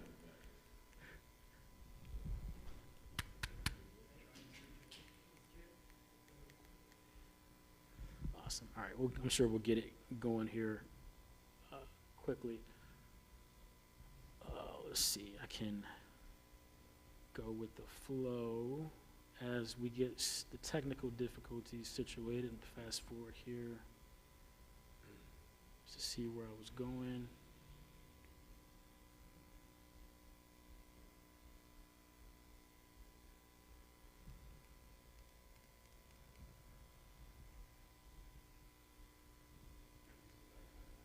Okay. Yeah, the laser's working. It's just the clicker.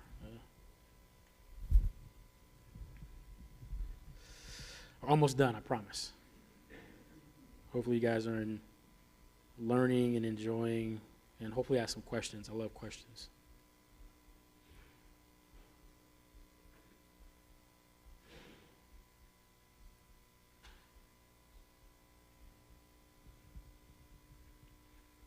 If you don't mind, while we're waiting for the technical adjustment, what are your initial impressions of the borough of Kennett Square?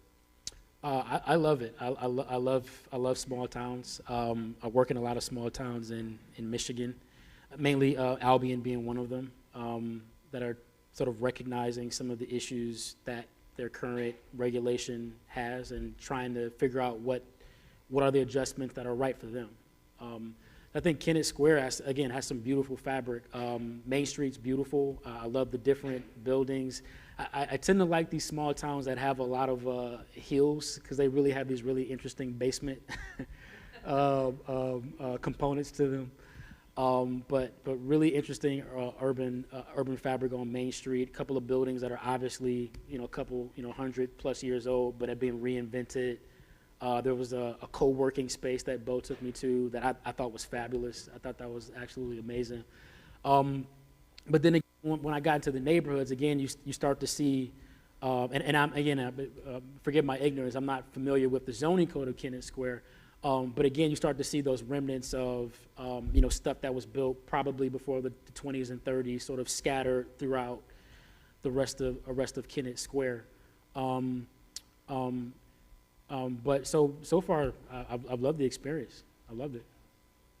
Yeah, I mean, it's a lot better than a lot of places that I've been. Like again, I'll use Albion as an example. Really nice Main Street, but once you get beyond like the A Main Street, there's like a big buffer because I think their zoning code says you have to have 100-foot buffer between anything commercial and then a single-family house. So there's a big buffer behind both of those commercial streets, then the parking, and then the neighborhood begins. So you've got like almost 2 blocks before you get to a house. It's not really that walkable. But yeah, it's just, big lot, one-dimensional buildings forever. A lot of my students, they challenge me. I know when the question's coming because I get it all the time. So you're against single-family houses, and I'm like, no, I'm not. What I'm against is single-use zoning, right? That's the point. I live in a single-family house, right? I think single-family houses are great, right? But again, I also recognize the need for certain parcels in certain contexts to be something else, right? For a variety of different reasons, and you should be able to. Again, that this actually fortuitous. We're on this diagram. There's all this other stuff that we could potentially do. I don't know what's right for every context without having done an analysis or talk to the people on the ground. But again, I guarantee you that something along this spectrum is right for any community, right? What usually gets done, I'll use my natural pointer here. The stuff in white is the stuff that we typically see in our communities, right? So we see the really large, or we see the medium scale apartment buildings. There's one going up down the street there, just outside of the borough. Those are the ones that you can easily find financing for, subsidy for, and then the single family house, and then the really, really tall skyscrapers, which Philly, all those places, right? But again, everything in between just sort of gets left out of the conversation. And so when I do some of these talks, I really just try to, again, expand the toolbox. That's all I'm presenting is expanding the toolbox for what it could potentially happen, And again, that's for communities there's that scale to sort of negotiate for themselves. All right, looks like we're going manual here. No, I think that's fine. Well, Marquez, on that, just to ask a few questions. Yeah. So one of the things that, in terms of, I think there's a lot of folks here interested in affordable housing Mhm. and how we can achieve that. I'd love to hear you expound upon, especially kind of that missing middle housing Mhm. and some of the opportunities for that to provide affordable housing. Yeah. Especially around the technical aspects of FHA financing for fourplex, that kind of missing middle Yeah. housing, Yeah. and the opportunities for affordable housing through that. Yeah, absolutely. Yeah, that's a good point. So I typically teach a lot in the conversation of affordable housing. I try to teach it and lecture on it from the perspective do without subsidy, subsidy. And the way I do that is by sort of demystifying a lot of the regulation that I don't think a lot of people are aware of. So for example, as Bo was mentioning, FHA loans that are insured by the government, VA loans, define a house as anything with 4 units. Meaning legally, I can have a house that has 4 individual units, right? I can get a 30, 15-year mortgage and finance a house that has 4 units in it, right? And so again, if I'm a homeowner and I would want to do that, or anything on that spectrum, you know, a duplex, a triplex, a quad, if I want to do anything on that spectrum, I could get a traditional mortgage, just like I would do for a single-family house, and I can finance a duplex. You see this in a lot of places. This happens a lot in Detroit, where you have a lot of houses that need renovations, and you have a lot of families that are, you know, sort of looking to find their first house, and they don't mind living next to another tenant. Either I've seen cases where that tenant is a family member. I've seen cases where these places, these renovated areas are usually in decent neighborhoods, because the feds have certain standards in terms of that mortgage, right? And so you're getting a little bit better of a tenant, right? But again, this is another tool that I don't think a lot of people are aware of, right? You could finance with a traditional mortgage. You could finance, just as you would a house, 4 apartments. On the other spectrum, I also like to talk about this Power of 4 building. A Power of 4 building is based on the building code, and it's essentially talking about how you can build really efficient, small-scale multifamily buildings really cost-effectively, just by knowing some loopholes, and I use that word very loosely, within the building code. Some of the biggest expenses in buildings are your fire-rated stairs, your sprinklers, and elevators, right? If I can reduce some of those expenses, if I can reduce some having to do those big-ticket items, that reduces the cost of the building, makes it much more efficient, so I'm not wasting any usable land, which in theory passes a lower cost down to the people that are going to rent those apartments. So the building code states that if you have 4 units per floor and no more than 4 units, you can build an entire walk-up, just as we used to do back in the 20s, in the 1910s, with 1 stair. And not a commercial sprinkler, but it's a sprinkler sort of in between a commercial sprinkler and a residential sprinkler, which is much more cost-effective, right? And so what I like to teach when I talk to architects and developers is all these other ways we can sort of legally manipulate the zoning code, or legally manipulate the building code, so that we can build quality but more cost effectively, right? Because that inevitably, as a developer, that inevitably allows me to transfer a lower cost to my tenants, right? So these are the sort of tricks that we sort of do in some of the incremental development boot camps that I'm a part of, essentially demystifying and debunking and elaborating on some of these mechanisms that are available to people, but I don't think are that people are aware of writ large. Yeah. Any other questions for Mark? Yeah, let's just take questions. You know, let's have a conversation, man. Do you have examples of communities that are going to more of a form-based zoning? I do. One of the slides I was going to show you is South Bend, Indiana. They just passed a citywide form-based code. The caveat here, and it's one of the slides that I was going to show, that it doesn't happen without technical assistance, primarily for the reasons that I just mentioned, right? Again, a lot of folks are not aware of what a form-based code is. A lot of folks are not aware of all these nuances within the zoning and the building code that allow them to do things like ADUs. I jokingly call it the dark arts sometimes. It's like we're coming out of the dark ages from the way we used to build buildings and realizing all the great stuff that we used to do long time ago. So the city of South Bend passed a zoning code, a form-based zoning code that'll, and I should say it's not a pure form-based zoning code. It's an overlay that essentially is more form-based focused.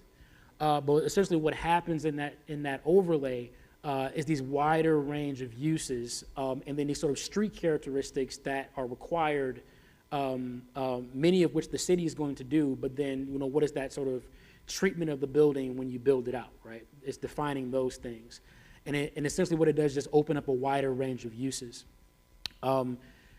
Alongside that is this element of technical assistance, right? So teaching at the smaller scale particular, you have the regional players, which they know what they're doing, right? They don't necessarily need some hand holding, but it's the smaller developers, which is what the city of South Bend is focused on, getting them started. How can we get those individuals that want to own, some property and not just do a single family house? How can we coach them along, right? So the city provides technical assistance, a couple of boot camps to show them how to be developers, the basics of a pro forma, how to do a rough site plan. And in addition to that, they've loosened their review processes. So for some of these buildings, depending on how small it is, you don't need a permit. What they do is they provide a pre-approved sort of form that you as a developer can just take and say, I want to do this, right? And so again, it's sort of regulated already because the city has sort of created it. But again, it adds that needed density that that particular landowner may want. And then lastly, in addition to that, it just makes all the other more intensive stuff a little bit easier, right? To sort of streamline that process. So the slide I was going to show here is that you have to put the cookies where the kids can reach them, right? You got to make the stuff easier, a little bit easier, the good stuff that we used to do, make it a little bit easier so that you can get some more stuff happening, right? Again, I'm not advocating for complete reduction and removal of regulation, but if you loosen the reins a little bit, you might be able to get a lot more great stuff in your neighborhood. Yeah, so the city of South Bend, there's a city in California that's doing a really good job. And then in my home state, the city of Kalamazoo is also doing the same thing, form-based code with technical assistance alongside it, and producing a lot of local stuff. I'll just say here locally, the city that's done it is Phoenixville. Oh, nice. Here. Nice. Wouldn't expect. Nice. No, Yeah. I'm gonna have to look into that now. Yeah, awesome. Maybe one more question and then we'll. I see the young lady here in the front. In your studies and experience about urban planning, let's say town planning, do you find that there's sort of a sweet spot where the sustainability of the town is most likely because of certain ratios of types of buildings within the town? That's a good point. Whether there's no industry in the town, but there might be near the town, but ratios of rentals versus owner-occupied properties and small businesses within the town that enhance its sustainability. That's a really good question. I'm not sure if I have any exact ratios, but what I would say is that and it's just the natural progression of things. Every healthy town has a substantial amount of both, and you sort of think about it. I myself, when I first came out of college, educated, professional, started my life, but I can't afford a house yet, right? And so I need to rent, right? As I sort of build my career, I build my savings, et cetera, I now can then migrate into home ownership, right? And so again, every healthy town has some element of rental and owners, right? I think that's the sign of a healthy town. The exact ratios, I wouldn't want to go on record and give you an exact percentage. What I would say is that it exists in every healthy town. And the one thing I would say is that I think it just depends on the town for the exact reasons that you mentioned, right? Maybe there's industry there, maybe it's not. Maybe the industry is tourism, so a lot of places, these new urbanist communities that are sort of popping up they tend to be heavy on the homeownership side or the ownership side, and much less on the rental side, and that sort of produces some disparities, right? So again, you need a balance of both. What that exact ratio is, I'm not necessarily certain of, but you need both. Yeah, for sure. That's a great question. I might have to we'll figure that out. Oh man. Wait, yeah, I think if you Yeah, want we're to close. run through it real Well, quick, let's- if there's like 1 or 2 slides. I'm gonna fast forward to the wrap end up. here, just to kind of end on the point. This other slides that sort of reiterate this idea of efficiency, walkability, sustainability. So what's next? So this is the last set of slides. Yeah, put the cookies where the kids can reach them. And that's really the sort of maxim that I think we should take when we're sort of figuring out how to get the right type of development in our cities. Make it easier for people to do cool stuff. Make it easier for people to do good stuff, the stuff that they want to see happen in their community, right? Again, don't go crazy, but allow for some cool stuff to happen, right? Again, this is the city of South Bend. This is an excerpt from their form-based flex code, which is an overlay for this entire part of the city, a large swath of the city. In addition to that, again, that technical assistance, right? So a whole list of different types of permits makes it completely easy. Some of them, if they're small enough, you can do them digitally. Talks about how to get certain finances for some of these smaller projects. So all this sort of technical assistance is here that coincides with this overlay district to essentially assist people that may not be familiar with the process on how to get some of these projects done. And then again, they provide a developer series that again teaches the people the basics of doing a business project in the form of a real estate transaction, right? So architecture and design, real estate law, the basics of building and zoning codes, and full disclosure, the organization that I teach for, Incremental Development Alliance, they were instrumental in creating this curriculum for South Bend. So these are some of the courses that we sort of teach in a much more quicker capacity. And then lastly, you can sort of regulate the character, right? So a lot of people think that you're going to lose the character, the form, that what makes Kennett Square, or what makes Phoenixville, right? With the form-based code, you can overlay that a set of design standards that essentially curate what the style of your building is. This is sort of a little bit less important than the form, but again, particularly in cities like Kennett, where you have a rich historical character, it's advantageous to sort of keep that and retain that even with the new buildings or the renovations, right? So you can overlay a sort of design standard on that. So my last slide, this is just a collection of slides, mainly of buildings from Detroit, some that are operating, but you couldn't build them now today in the area that they exist in now because they're illegal by the zoning code. But again, all this stuff exists in single-family neighborhoods. Every single one of these. This is down the street from my house. This is a fourplex that looks just like a house. I think this is quite beautiful.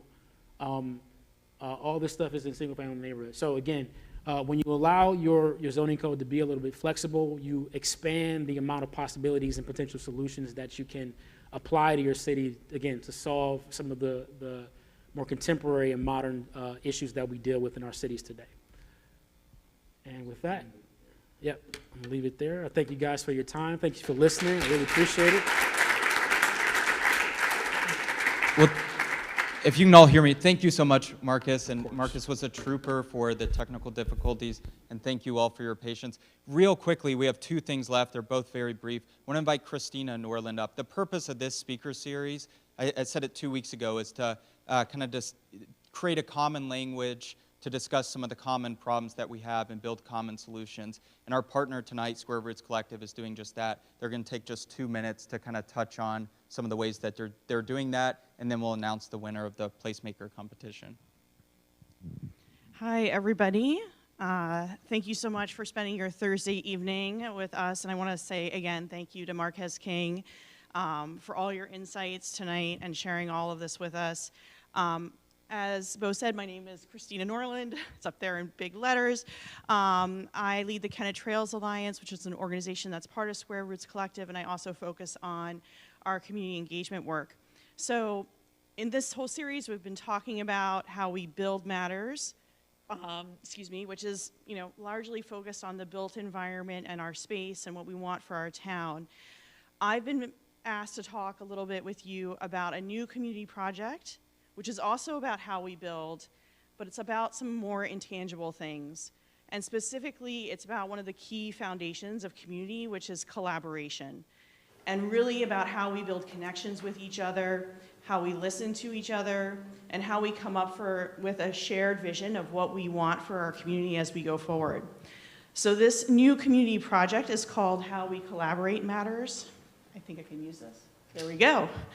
Now this one-year project is being initially funded by Square Roots and is being facilitated by an organization called Penn Praxis. Penn Praxis is a center at the Weitzman School of Design at the University of Pennsylvania, and they partner with communities in order to advance inclusion, innovation, and impact in communities where design doesn't normally serve them. So why are we talking about this project? Kennett has and will always have a lot of decisions to make as a community, whether it's about social equity, whether it's about affordable housing, which we briefly talked about, municipal services, infrastructure, sewer, transportation. These issues impact all of us, regardless of what neighborhood we live in, our economic situation, what language we speak. And so how we collaborate with each other on solving these issues really matters. And we believe that in order for this community to thrive, we need to work together on this. So that raises a number of questions, like how do you do that? How do we engage and learn from each other, especially with people who we might not speak with every day, who might be politically diametrically opposed with us, who might be on different economic spectrum. So, some of us may feel like insiders, others may feel like outsiders. How do you bridge that gap? And in doing so, how do you know if your efforts are successful? So I would say that I've been really blessed to live in this area for about 9 years. I've been able to work with many of you closely over the last 2, and it's really been great to be part of a community where there are so many loving and caring people. And all of you are here today, for example, because you really care about this community, you really have affection for your neighbors, and you're really committed to the future of what our town looks like. So there have been just so many organizations that have been working really diligently over, many, many years, whether it's Casa Guanajuato, whether it's LCH, whether it's Karma, whether it's our emergency services. Really, we have such an amazing community of people who are trying their best to make this a wonderful place to live. So our hope is that How We Collaborate Matters allows us to kind of strengthen some of the connective tissue between all of our different organizations and really supersize to that very, very large Coke that we used to see on TV, from McDonald's, really supersize our community's ability to engage with each other. So there are several goals for this year-long project. It's going to take much more than a week. One is give voice to the community's priorities and goals, really have the community develop, test, and implement a replicable model for community engagement that can be used across local planning activities, and ensure that we are collecting data to track those impacts. So you're probably wondering, what is a replicable model of community engagement? So what we're thinking about is how do we create creative ways for people to participate in the decision-making process about their future, rather than just taking a survey here or there. We're talking about paying and investing in community members who can learn community engagement techniques so that they can be empowered as leaders and liaisons to give voice to parts of our community that often aren't part of the decision-making process. And we're also ensuring that people who are involved in the decision-making process represent the whole community. So for example, when we talk about how do we build an inclusive community identity as a town, we want to make sure that all parts of Kennett's diverse population and community are at that table. So one last point before I close, and I'm the last one between you and cool results of this contest as well as your home life, but I want to make one last thing clear, which is that this project is not about Square Roots' voice in this community. It's really about that we believe that our community will really not thrive unless all of the people in the community are heard and then can help lead and organize changes in our town.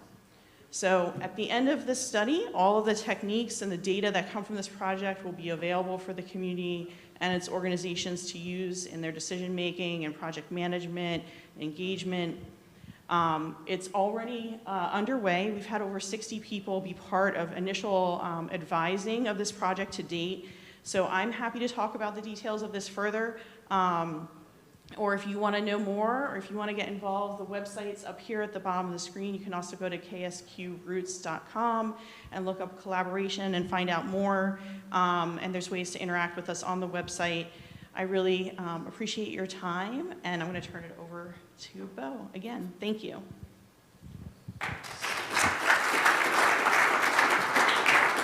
Well, thank you all. And if you want to continue this conversation that Mark has kind of started about zoning and doing things that will improve our community, how we build matters, we're having a discussion. We've had 2 since the last talk, kind of every other week at the Liberty Marketplace. A group of us have gathered together to kind of discuss some of these ideas. The next one is next Tuesday, November 16th, 8 a.m., Liberty Marketplace. There's great coffee and pretty good conversation. So join us for that. Now what you've all been waiting for, we will not announce the 3rd place winner for this. The person that got the least votes, we'll just leave him out of that. But in 1st place, we have Laura Florence with the Meadowitos. So huge round of applause for Laura. Next spring, we will have beautiful meadows to look forward to, and I know we all will. One quick announcement, if there's anyone here that was inspired by the idea that Tracy shared on behalf of the Kennett Friends Home, reach out to me, reach out to Tracy. We think it's a great idea if anyone here is interested in kind of supporting and funding that and making it happen. Again, it's a great idea. We'd love to see both of these ideas happen. Thank you all for coming out. Thank you all for your patience tonight. And we'll send out the missing slides as well. So thank you all and have a good night.